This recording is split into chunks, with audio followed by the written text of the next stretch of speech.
What's up, beautiful people, and welcome back to my channel. So today we're discussing the movie The Invitation. I'll make it quick and snappy. So The Invitation is very similar to Ready or Not, which came out back in 2019, which is actually what I wanted to rewatch because it was such a good movie. It's very underrated and not highly publicized, but it was such a good movie. But for some reason, I cannot find it. Not even YouTube Movies has it. It's not on any of the streaming services that I have, and I only have two. I have Hulu and Disney, which is like a bundle in one.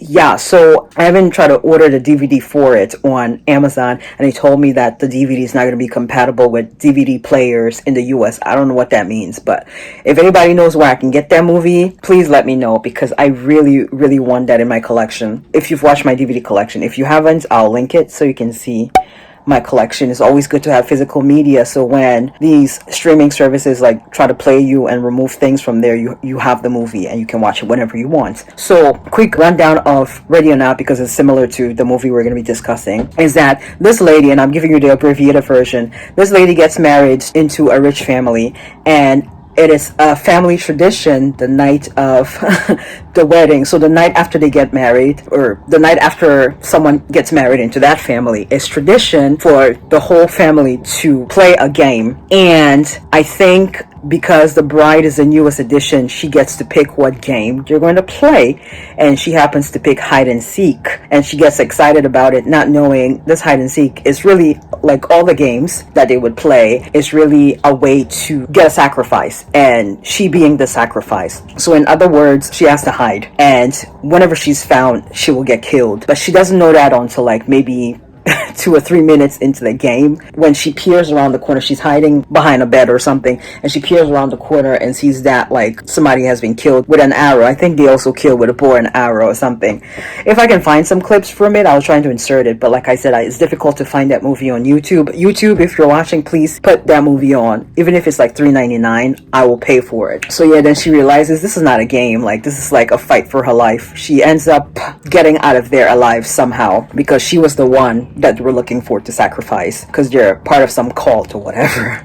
So similarly with The Invitation, I'm only maybe 45 minutes in, but it seems to be something similar. So this girl has lost her family. She works as a waitress in New York and decides to do like a DNA test, and finds out like she has relatives in England who are low-key like royalty, or aristocrats, I should say, not royalty, they're aristocrats. So she does the ancestry and finds that she has a cousin who is in town conveniently. She goes to meet up with him, and he invites her over to England, that you're having a wedding, it would be nice if you show up, blah blah blah. She's like, oh no, I couldn't possibly, I just met you. And he was like, no, it's my treat, and like our uncles want to meet you, they're excited. Mind you, she's biracial. I feel like this is going to be relevant in the movie. She's biracial, and this family of hers, she's just discovered, obviously, you're white. So she goes over there, and she's noticing a few things already that are a little off.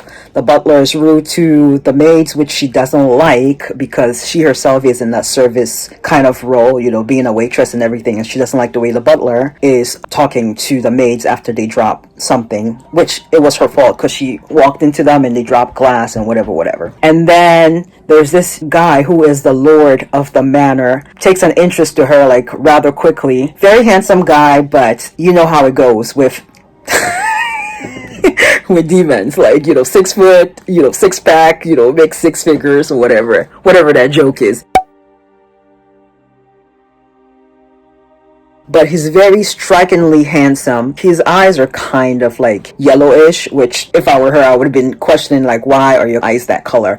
But that's where I am so far. And then one of the maids is told to clean the library, and the library is like the only restricted area in the manor. So the maid goes to clean the library and winds up like being attacked by something. I'm going to assume it's a vampire, because the thing was on the ceiling. We saw the shiny eyes, and then it dropped on her. So that's where I'm at right now, and I will come back and fill you in on the rest of the movie and what I thought about it.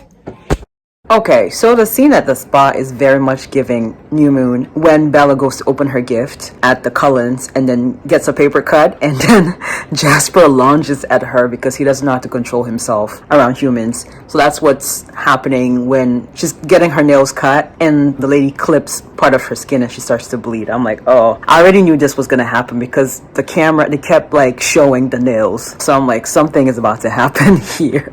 And that was stressing me out. I'll try not to come back until the very end of the movie and give my thoughts.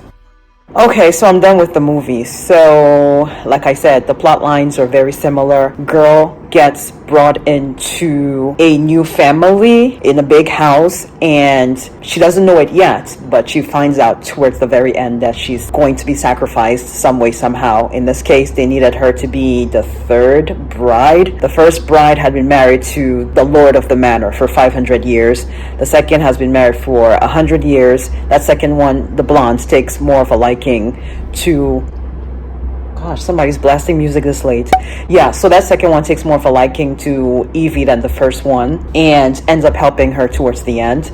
And yeah, so she turns into a vampire and then uses that power to defeat all of them and walks out of there like nothing happened, and then goes back and takes the revenge on the so-called second cousin who came to New York to get her to England in the first place to be sacrificed. So yeah, that was a cool movie. 7 out of 10 for me. Yeah, and she kind of looks like Zoe Kravitz, the main actress. And also, really quickly, just like I mentioned, her being biracial did play a role. The first wife of the Lord, the one that had been married to him for 500 years, who never liked her from the beginning, had told her in a fight that you're a halfling, as in like, you're not fully white.